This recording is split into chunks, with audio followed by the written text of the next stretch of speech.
Now, see, when I heard the news they were going to be honouring the 100, I thought they meant the cricket tournament. Apparently it got lost in the shuffle. Welcome back to Motorsport 101.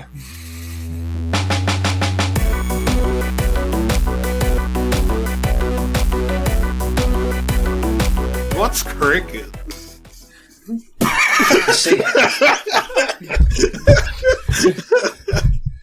It's like baseball, only better. And I've now just been gunned down by every American in the house.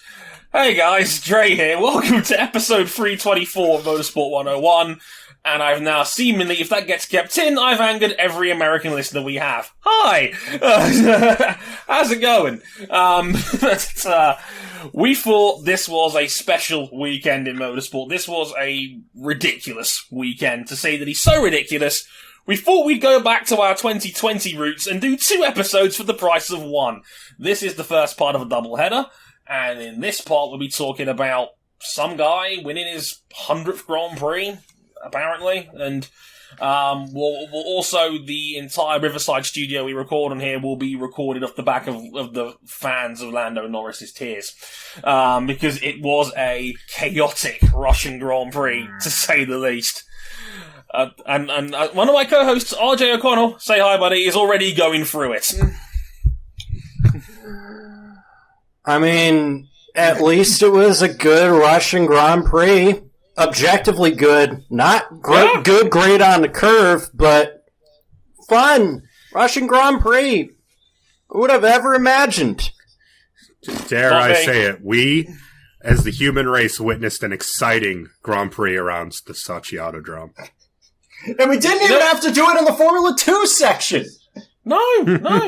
Look, you know what this feels like right now already? The first 3 minutes of this show already feels like that scene in the episode of Hot Ones with Paul Rudder. It's just like a good Russian Grand Prix. Look at us. Hey. Who would have thought? Not me. It's like we're just marveling an hour. It's like, we had a good Russia. This season really is a classic. My God. Also with me, of course, and we now have a new nickname for him after a certain purchase was made in our Discord server. Now we get to call him Cameron, quote, Corvette Guy Buckley. Say hi, Boomer. I'm not going to take boomer slander from a guy with a New Balance logo on his shirt. First and foremost.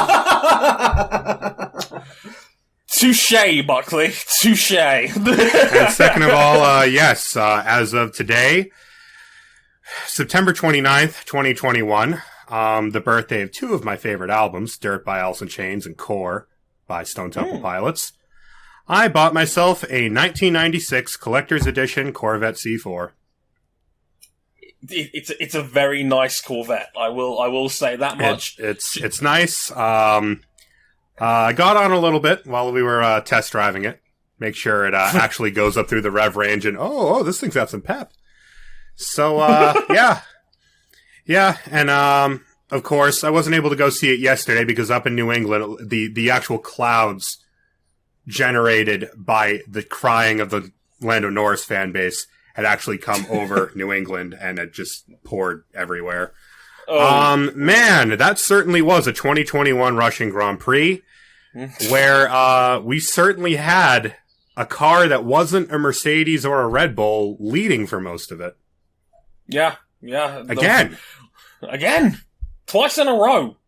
What a strange time. It's like what you said about Pecco.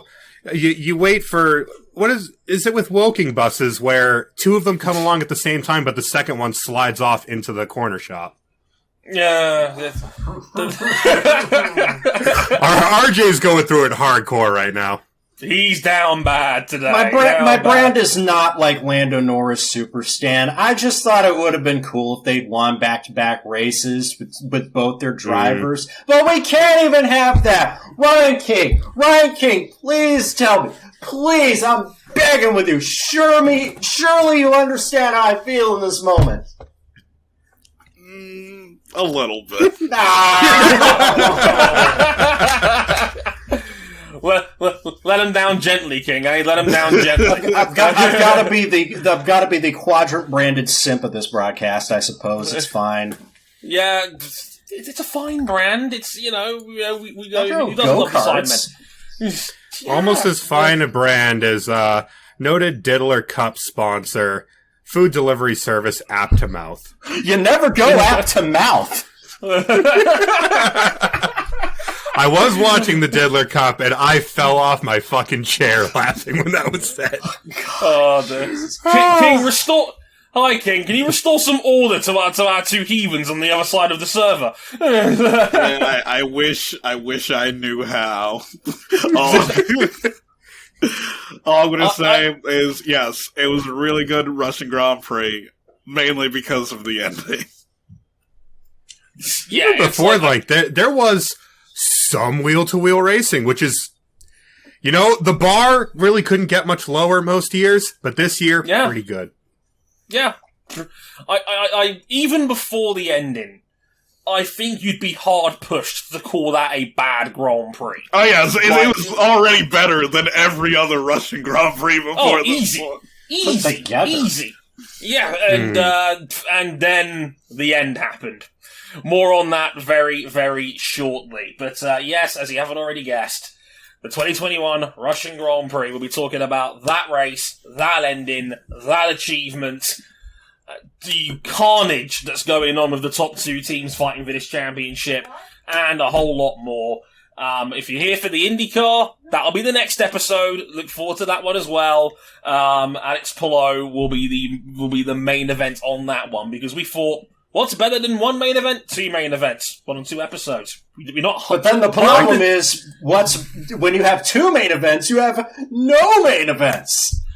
But no, see, if WrestleMania can go 2 nights, we can go 2 nights. So start be written, so shout Can it we get some fried chicken and waffles? Yes, More we on can. that in the next episode.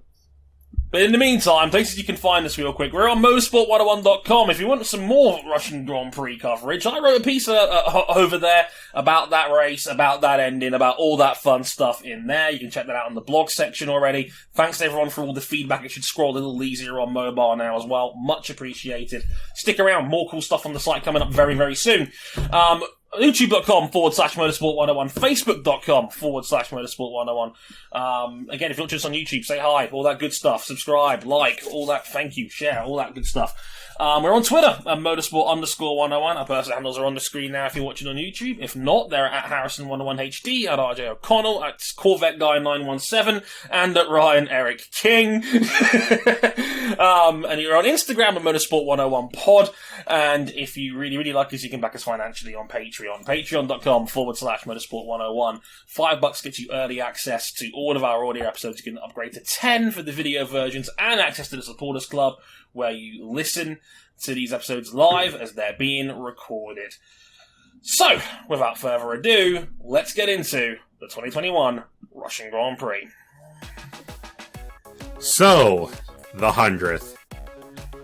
Guys, I didn't know I could ever see this day, but we got a classic at Sochi of all places. Kind of a weird starting grid to kick off the race with Norris, Sainz, and Russell, top 3 in qualifying, on slicks on a drying track. Now, for those keeping track, George Russell has outqualified Lewis Hamilton twice, and he's not in a Mercedes yet. He's in a Williams. Twice in the last 3 rounds. Just exuding raw energy in that Williams. Hamilton, Nothing makes sense. He's 4 in qualifying, despite 2 spins in Q3, and a quarter of the field at the back for power unit and gearbox-related penalties. Charles Leclerc with Ferrari's new upgraded engine. Bottas, Mercedes keeps telling us there were problems. When I see it, I'll let him know. And Verstappen taking his required 4th engine penalty. We all remember why. Mm-hmm. Norris held the early lead comfortably. Well, not so much. Carlos Sainz actually jumped him into turn 1, and it took most of the first stint for Norris to get back around him. But in the second half, Hamilton overcut traffic to get up to a net second place and started eating into Norris's lead. With 12 laps left, Hamilton got within about the boundary of DRS of his fellow Brit. And then the rain came, with about 6 laps to go. First spitting, then raining, then pouring. Both Norris and Hamilton ignored calls from their teams to box for inters, but as the rain was about to get heavier, Mercedes issued a team order to Lewis Hamilton to blink first and change onto inters. Lando Norris, well, he was in the lead, gunning for his first race win, and he went for glory. Stayed out, and, well, you miss 100% of the shots you don't take. Unfortunately, you still miss some of the ones you do. And Norris went spinning off out of the lead. His lead already evaporated with Lewis on inters, dropping to 7th after an emergency stop. This left Lewis Hamilton unchallenged at the front to take his 100th. Can we get that again? 100th Grand Prix victory. 100! And with 100, triple digits. And with Red Bull having a fairly off day strategically, on the ball with this call, Max Verstappen surged up to 2nd in the rain, with Carlos Sainz completing the podium and getting a good haul of points for his Ferrari team on the podium in 3rd. Oh. This was a race. This was I said it on Twitter. This was a 7 out of 10 race with an "Are you fucking kidding me?" out of 10 finish. This was ridiculous. We have to talk about that dramatic ending first and foremost. I mean, the question I posed to you, gentlemen: did Hamilton win that race, or did Norris lose it? I want this one first. Remember back in Styria when Yes. Brad Binder was like, Yeah. we all agree that, like, hey, if that race is half a lap longer, he coughs up the lead spectacular fashion on the final lap.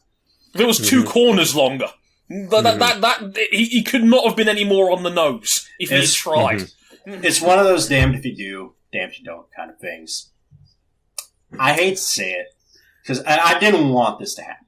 I was hoping, I was praying that the dirty air of Sochi Autodrome, the most scenic, desolate parking lot in a Russian coastal town, would be able to hold on. Because look, Lewis Hamilton is going to win these races. He's going to get a haul of points anyway. That's fine. We don't know how many more chances McLaren, Lando Norris, Daniel Ricciardo are going to have to win a race this season, which has been a very good season by all accounts. It's been great. We don't know how many chances he's going to have left. I was going to say, we had 2 races where McLaren were running 1-2. And no team this year has finished 1-2 besides McLaren. Mercedes and Red Bull have failed to do so. The 100th win was inevitable. I'll get to that in a second, but Lando Norris lost this race, and that sucks. Because you know what I'm thinking? I'm thinking this is kind of... he lost the race, but he also needed a stronger call from his team that's still very much in a rebuilding phase of where they're not where they want to be just yet, but they're already most of the way there, but they're not all the way there just yet. That's what I was going to touch on is the thing that decided this race between these two is that both of them ignored the call because the rain wasn't there yet. As the rain was about to hit hard enough to go onto inters, Mercedes ordered Lewis, "It's about to rain, box." And McLaren did not issue that call to Lando. They left it up to him. And a little bit strange when you consider that they had put Ricciardo on the inters and he was lapping quicker. And everyone was moving. McLaren were just, they were a little bit lax in the heat of battle here. Yeah. Though, one of the things that Mercedes have stated after the fact that they said determined Mercedes on making that hard call for Lewis to come in was they had Bottas come in for inners before everyone else, and they saw his lap times improving compared to the rest of the field, and that's what put it in their mind that Lewis passed them. But that should have done the same thing because it happened, I think, a lap later when they brought Ricciardo, and it was after Bottas. But immediately Ricciardo was faster. Much faster on inters. It should have had the same effect, and I think McLaren were a little bit too worried about how Lando was feeling and not watching the radar right in front of them. Yeah, because before the decision needed to be made, like a lap or two prior, they asked Lando about conditions, and Lando literally just told them, shut up. Yeah. Which is understand. Look, I said it in my written piece, and I'll say it again here. I can't blame Lando for this one per se. As RJ alluded to as well, this was a marginal call, and it was a true team effort to take this race. Yeah, on all front. Am I out here saying that Lando Norris has been exposed as a fraud of a driver? No. Am I saying that Andrea Seidel and everybody in McLaren should be fired immediately on the spot for what they did to cost their driver the race? No. I'm not that unhinged. I'm not unhinged like the tweets in the worst tweet bracket. Let's put it out that way. No, it was the original question: who did one lose it or did one win it? Equal parts of both. Because at the end of the day, you got to make that marginal call. And, I mean, man, Lando, right before the rain really hit and it was slick out there, the confidence he exuded in that car. He was driving away from Lewis, who is kind of a wet weather racing god. Yeah. So, it's one of those marginal calls, and you look like a genius no matter which way you get it, if you get it right. And you look real dumb when you get it wrong, and McLaren were on the wrong side of that. The analogy I compared it to, and I think King as a fellow United fan can relate to this one, it was West Ham bringing Mark Noble off the bench in the 91st minute just to take a penalty. And knowing that Mark Noble hadn't missed a penalty for West Ham in 5 years, and then what happens? De Gea makes a miracle save and United win the game. And you look like it's one of those calls where there is no margin for error. There is no quarter for forgiveness. If you get it wrong, you fall on your sword. There is no other way of going about it. And I think another thing McLaren needed to have looked at is that the lap that Lewis came in, everyone was coming in. Back markers, lap cars, everyone. Yeah, it was. Because when they saw... If you see more than two teams making a pit call, it's probably the right call. Yeah. Yes. I'd say the thing is that, especially in changeable conditions, teams have to rely on their drivers a lot. Because the one thing that, especially for younger people to understand, that doesn't really translate to, like, say, other sports or even, like, sim racing or racing video games, that in real life, rain is not uniform. And you can tell, you can especially tell in Sochi, where some parts of the track were getting a lot more rain than other parts. It all came down at the first, it all came down through turn 5, like Dre said. And the rest of the track was so dry that you would have killed the inters, at least in those first couple laps. And it was a lot down to just experience in a Grand Prix car in wet conditions to know whether the conditions were good for inners or not. And like, as much as of this year that we ragged on Bottas, when the wall suggested the idea of going to inners, Bottas knew it was time to go to inners, and he was right on the money. Yeah, I mean, you're talking about Lando Norris with 55 races of experience under his belt compared to Lewis Hamilton, that I think has got about 255 races of experience underneath his belt. But but they made the thing is that they made the same call. They made the same call, and go ahead. I was going to say, King, no, that's the problem as well, in the sense of the guys on the wall can have all the data in the world, all the weather reports in the world, all the rain in the world. When Sebastian Vettel has his hand outside the car like this, checking how much rain is coming down overhead, we don't really know shit. The only person that truly knows is the man behind the wheel, and that's the problem you will always have. The disconnect that will always be there. Unless you can get one of the crew members out on, like, a pit bike to ride to every section of the track, you're not going to know what the conditions are like. Yeah. And Vettel was praised for doing that when it happened at Silverstone a couple of years ago. I remember that. It was like, oh my god, look how smart Vettel is doing this. And he was panned for that one. And I thought, that's how he works out how intense the rain is. By just sticking a hand out and driving one-handed. And look, they were not the only ones who got it wrong. Vettel himself got it wrong. I heard the team ready. He was due for a top 6 finish. And then Aston he was threw away a lot of points. Sup, Lance Stroll. Buddy. Lance was... Okay, I am in some communities regarded as a Lance Stroll defender. He stank. This was bad. This was bad from Lance. Sanitation workers were seen in Aston Martin. They couldn't take that smell. Yeah, he spun out Tsunoda and he almost put Vettel in the wall. And then, like, he did. Correct that. He did put Vettel in the wall. They just didn't wipe out both cars. You shouldn't. Exactly. And treat yourself. Choose violence, Trey.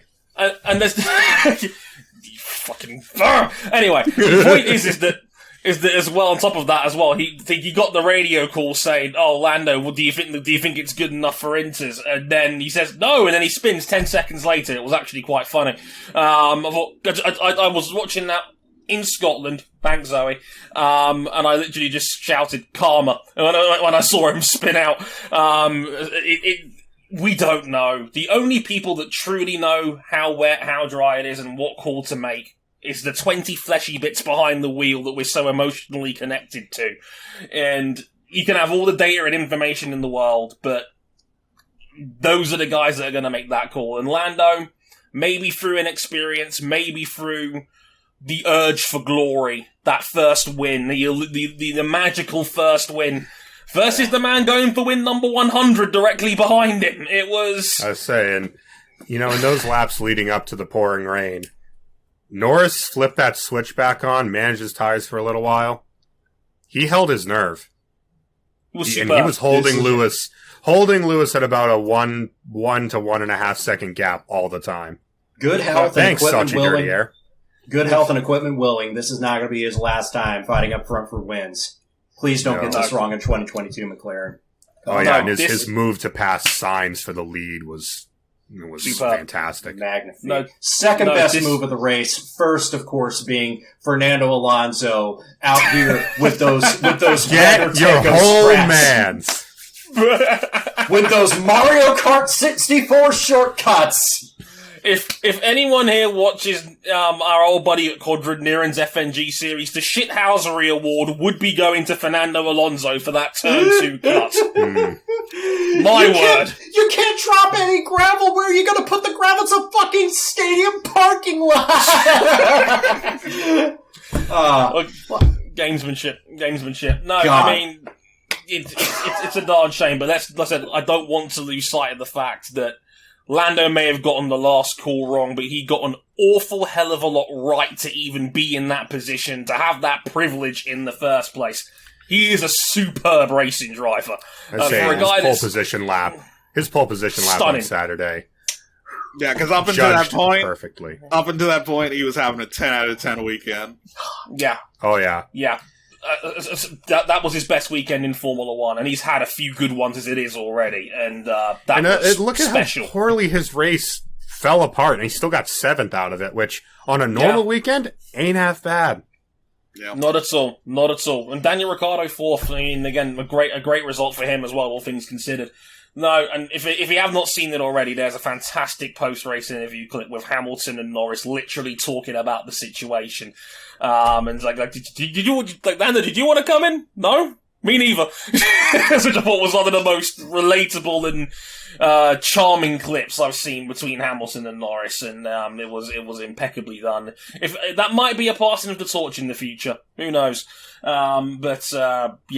Awesome fight between those two. And speaking of the torch, and where it currently resides, guys, 100 Grand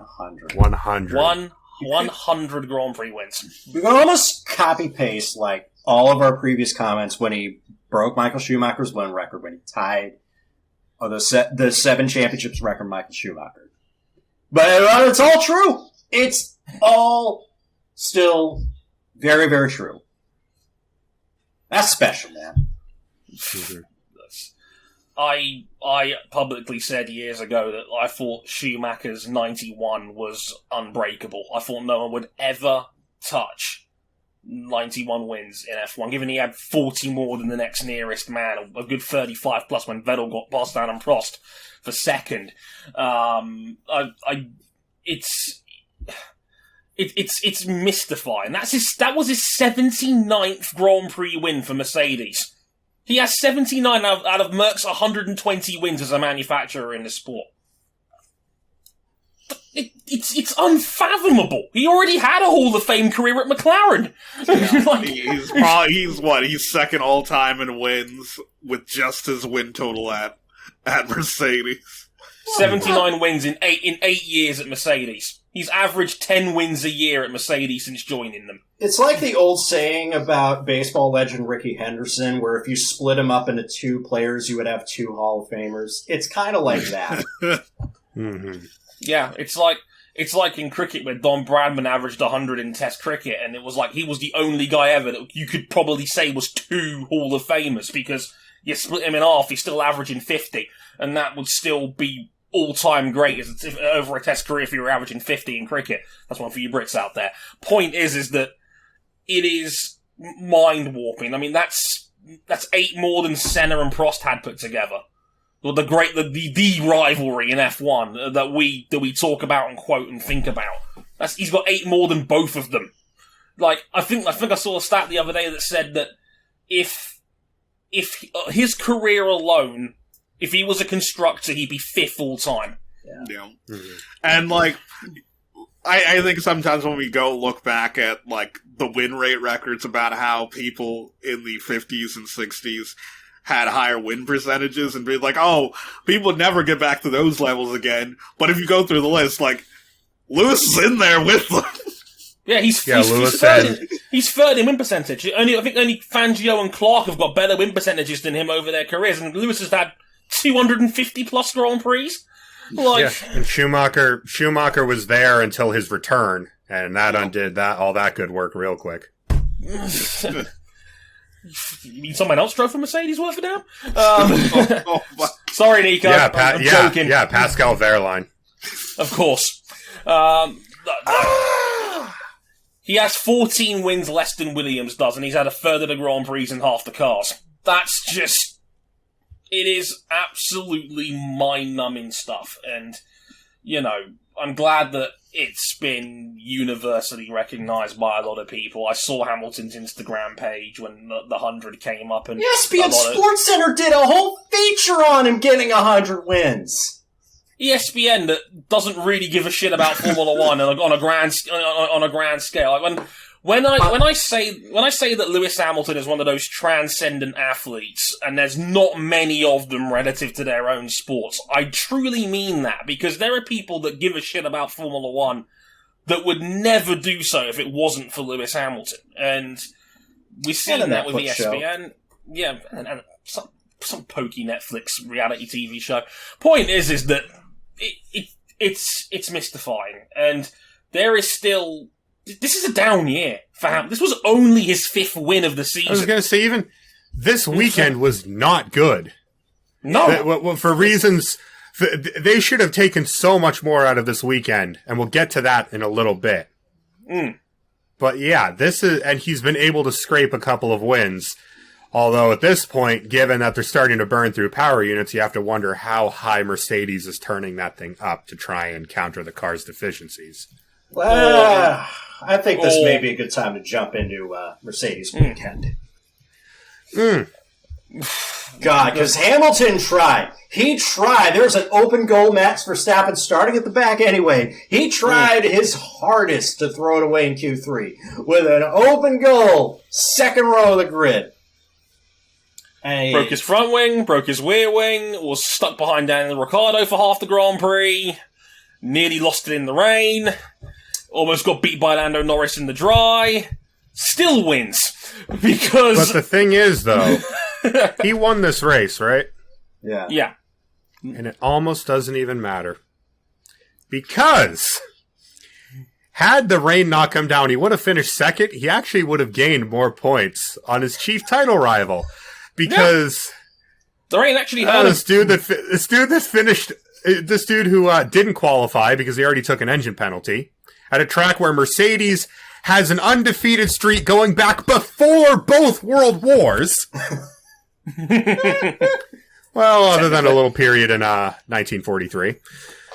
Also, I'd like to heavily dispute the records, as in, I don't think customer cars should count towards Mercedes total at the Russian Grand Prix.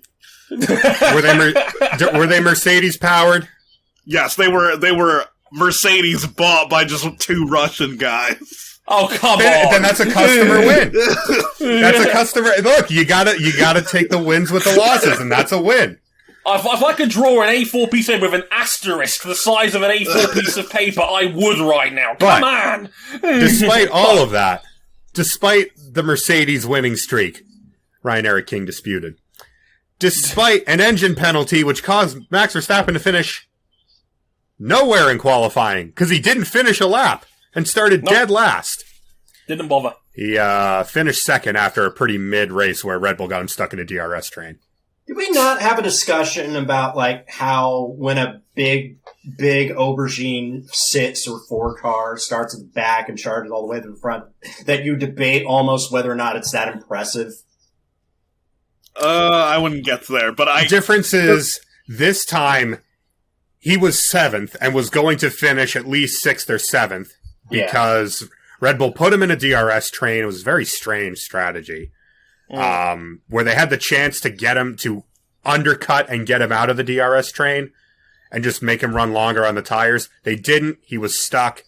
They timed it to perfection. Max Verstappen is pretty good behind the wheel of a racing car in the rain, and he finished second. Really?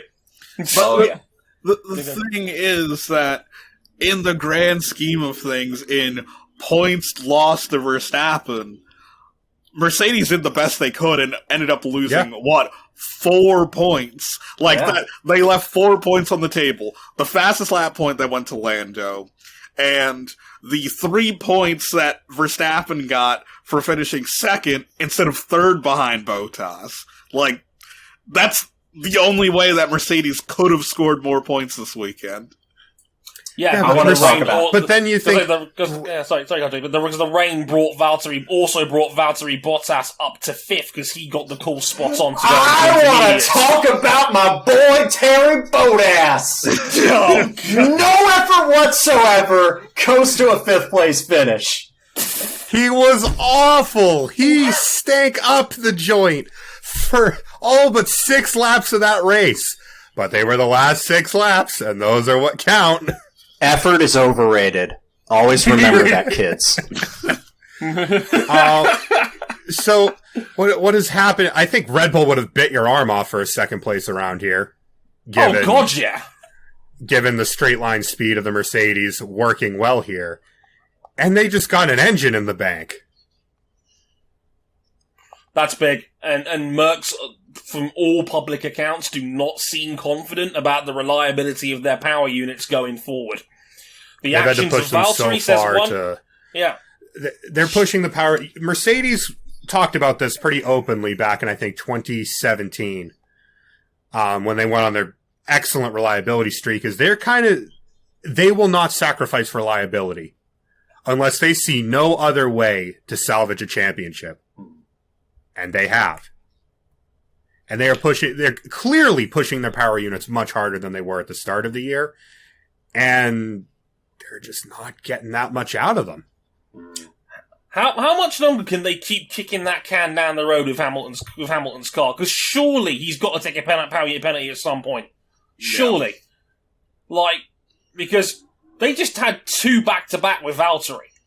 That is alarm bells ringing as far as I'm concerned. And I don't know if this second string of Bottas engine penalties, or power unit penalties, I should say technically, was a reliability issue, or whether it was They a claimed it tactical was. block on. Like, they claim it was, but did they see They say a Max lot of things. starting down the field and thought, we Counselor can play Sam, blocker? Counselor Sam was out here on the pit lane channel saying they moved him back to the grid so that he could hold up Max Verstappen, and Max That made lasted quick all work of about 3 corners. Again, effort is overrated. This weekend really put into perspective how much they actually needed to replace Valtteri Bottas. Yeah. He still comes away finishing ahead of Sergio. It makes no sense. Let's say He's now- with the Mercedes in the constructors. I don't think Red Bull can win because Perez has been 10 pounds of shit in a 5-pound bag for about 4 races now. George Russell has scored as many points as Sergio Perez in the last 3 rounds. In a Williams. 16 points in a Williams. I told you all about this at Catalonia, that I was concerned about Checo, and I was laughed out of the room. He's 'Cause he now won the next 31 race. points. Of course, because it made me look stupid, briefly. Look who's come back to roost. The man is now 31 points behind Valtteri the Bottas worst in the thing is- championship. 31! Worst thing is, this wasn't even Perez's fault. He had an awful pit stop that dropped him out of a probable second or third place. Yep. Yeah. He also hit the wall on entry for his final stop when he put the inters on. Oh, don't do it, David. And it didn't even affect the car. Yeah, Don't do he was Lewis a very Hamilton lucky boy 24 on hours that prior. one. Also, like I said, I got some inside info. Got Jamie in the chat saying apparently the new parts they fitted at Monza were faulty on Bottas's car. He actually did quality on an old high mileage engine. Good God, Mercedes! In the words of Jay-Z, we don't believe you. You need more people, and because I think they saw an opportunity to block Max, and it just didn't work. And Valtteri is just not good enough to compete at that ultra high level, which is what Hamilton and Verstappen is at the moment. He could They're have in a different league. That wasn't even pace. That was not bothering You know to what defend. you know what that is? That is a man who was handed in his 2 weeks' notice and is just coasting through the rest of these shifts. It's your problem now. Oh, you want this? You want this medium rare? You can have it well done. No,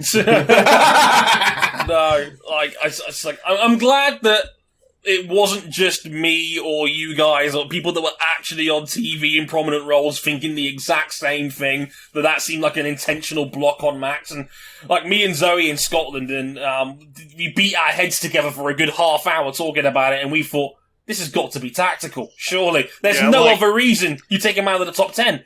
I either narrowed it down to being, tactical in the short term or strategic in the long term. 1, tactical in the short term, obviously blocking him during the Russian Grand Prix. Or 2, strategic, making sure that at no point in the future Bottas needs to take an engine penalty, so he'll always be up front to try to counter Verstappen. And well, they were willing task to number puff 1 up. failed horribly. If they've got more power units in the bank now to maybe have Bottas finish P3 for the majority of the rounds of the season, that might be enough for Merck to take the constructors. Because Perez, you need to step the hell up, buddy. And I think you're right. I think it probably will be. The drivers is another ball game entirely, but hey, in the championship that actually wins you the prize money, I think Merckx might have this one in the bag, because Perez is letting the side down, so to speak. Because as I mentioned before, if Red Bull don't win the constructors, and they've got a real chance to do that this year, it ain't going to be the Dutchman in the 33 held accountable for it. I hate it. No. This since Malaysia 2012 Sergio Perez fan hates it here. It was so good in Baku. Why can't we come back to that? Well, I miss these old days. That is the very strange conundrum of Sergio Perez this year. He started off a little shaky, got better, kept getting better, won a race where he was legitimately as fast as Verstappen. Looked great at Monaco, and it's been nothing since. Yeah. It's not been good. And all this despite an objectively sloppy weekend from Mercedes where they probably shouldn't have won this Grand Prix 3 or 4 times over, and they still found a way to finish first and fifth. You gotta be lucky being unlucky. To borrow an American sports term, sometimes it's better to be lucky rather than good. And, yeah, I guess this was one of those days for Merckx. They can't keep getting away with this gif. Insert that here. No, it's the combination of a Spider-Man meme pointing at each other, Hamilton and Verstappen, both saying, "We can't beat this guy! We can't beat this guy!" Now, someone who was beaten, but did lead this race, is now leading his Ferrari teammate in the Drivers' Championship. Carlos Sainz, everybody. Carlos Sainz is really good at this driving thing. It hasn't always been consistent, because there will still be weekends where he just looks lost compared to Charles Leclerc, who's been there for a while. But I gotta say, Charles Leclerc was nowhere this weekend in comparison. Carlos Sainz had a damn perfect weekend. This is like that old Carlos Sainz. I miss the old Carlos Sainz back when he was a Toro Rosso. I miss the old Carlos Sainz. Are we sure we miss those days? I miss driver of the year, Carlos Sainz. Those were good days, weren't they, King? I'm gonna go out and say it. He was my driver of the day. And you know why? Go on. Because he looked great. He looked like he belonged up there. And then Ferrari, in their patented Ferrari way, threw it all into the trash bin with a garbage strategy that got him stuck in a DRS train. Fuck these guys. The more things change, the more they stay the same. You know, it was never a good sign when there was a radio message halfway through the race that said to Carlos, like, "Don't worry, Carlos, you're looking good for 5th place here if you keep this up." And then Carlos was like, "5th?" I was like, I was leading this race! I was leading! I was like, 5th? It's a bit like me at the Autosport Top 50 last year, which is now lost in the sands of time. Where I was just like, 12th? For Valtteri Bottas? 12th? It was like a primal Spanish roar of 5th regarding that, and it was mystifying. But yeah, the rain had him claw it back up to 3rd again. And look, it's hard for Carlos to stand out, because this, I think, as well as it's been a year, obviously, for Hamilton Verstappen dominance and Red Bull versus Mercedes, and one of the best title fights. We're getting the title fight we finally asked for. Yeah. The first time since 2016. The side dish to the steak, the solid buttery plate of mashed potatoes next to this prime sirloin of a title fight, has been that a lot of the midfield has gotten their flowers in certain ways, shapes, and forms. You know, we've had Esteban Ocon win a race. We've had Daniel Ricciardo win a race. Lando Norris and Pierre Gasly landing that car 6th place every weekend for a stint. Yeah, like Pierre Gasly and Lando Norris have been driver of the year contenders. Kimi Räikkönen searched his way back into the points in the wet after missing the last 2 races with COVID. On his way out the door. Finished 8th, and no one cared, because it's George Russell held that pig in 3rd place for the whole first stint. Yeah, George Russell has a podium on merit. We can't take away from him. That's right. Okay. On pace alone. On pace alone, buddy. Okay. On merit. Now, Dre? Yes? No. However, what I can say about George Russell is that he has scored points on merit in a car that did not deserve it. He put that car P3 on the grid when it did not deserve it. Yeah, it was superb. Even friggin' Sebastian Vettel has had 1.5 podiums, and because he's now one of the most universally liked drivers in Formula One. Because he stopped winning. You know, because we're dumb sports fans, that's why. He's had his moments. You know, because Sebastian Vettel loves the bees. He does. He loves the bees, and he loves the gays. We love that. But despite all of that, even Carlos's original first podium this season was overshadowed by Ferrari incompetence, because they probably left the win on the table by not checking Charles Leclerc's car. Everyone else say probably.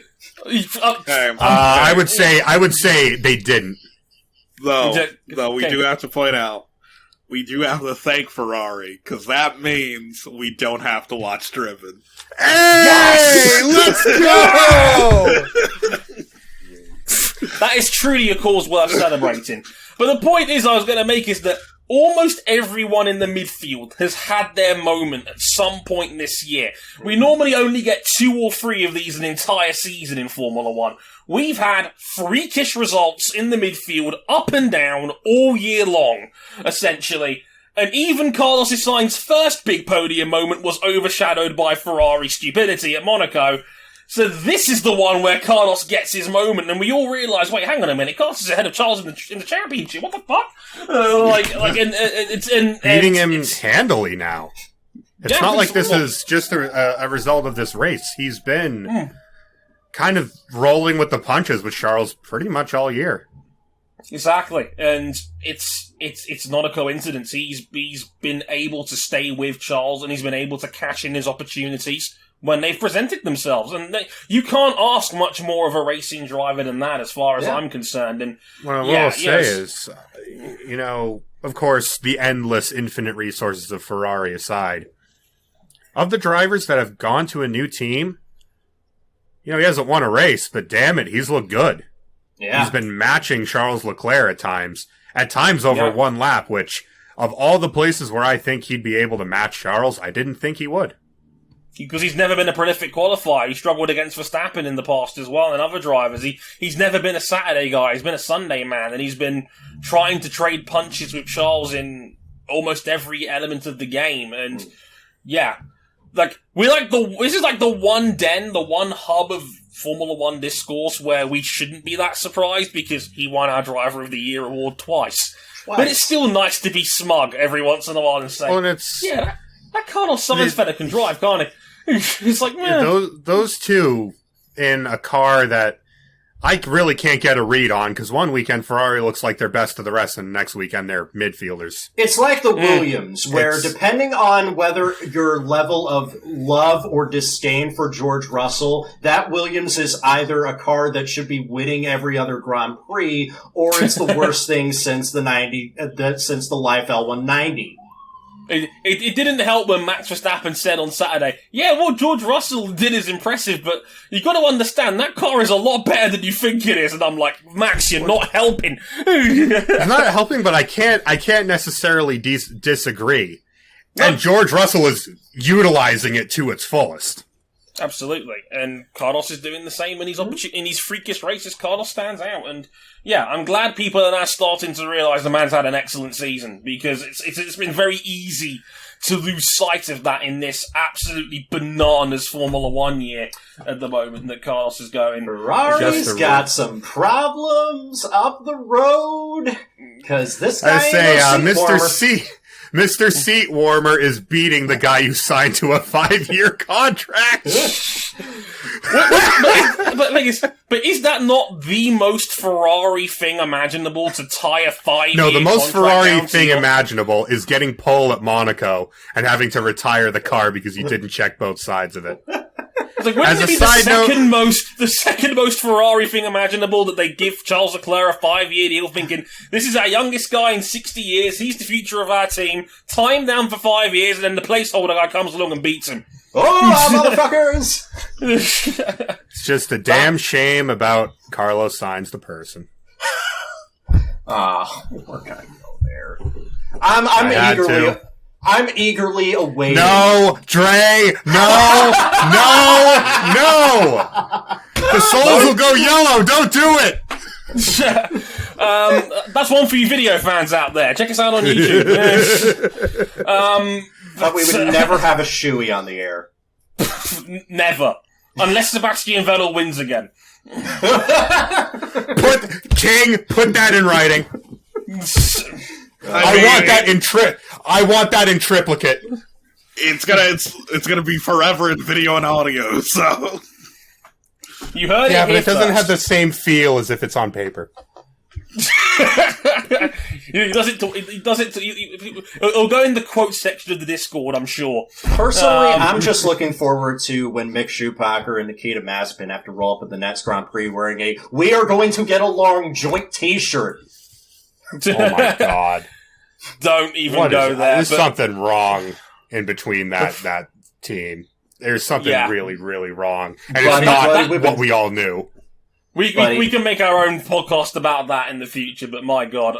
If you haven't already, go out of your way to watch this race. This was an excellent, excellent Russian Grand Prix. We're going out of our way to recommend the Russian Grand Prix at Sochi. We don't even need to go to Agora Drive. Oh, we don't even need the regulations, which, gosh, if this set of regulations was this good ever since they started it, there wouldn't be no need to change it.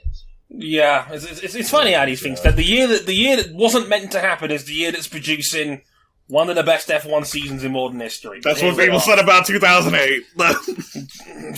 Thanks, who needs regulations? Coronavirus? Yeah. Thanks, Timo Glock. Thanks, everybody. But yes, stick around next time, because on episode 325, in the second part of this doubleheader, we'll be talking about IndyCar at Long Beach, the season finale, and fried chicken. Lots and lots of fried chicken, including some waffles and a limo. Trust me, come back and I get to explain why. Oh, McLaren's going to do well in that one, right?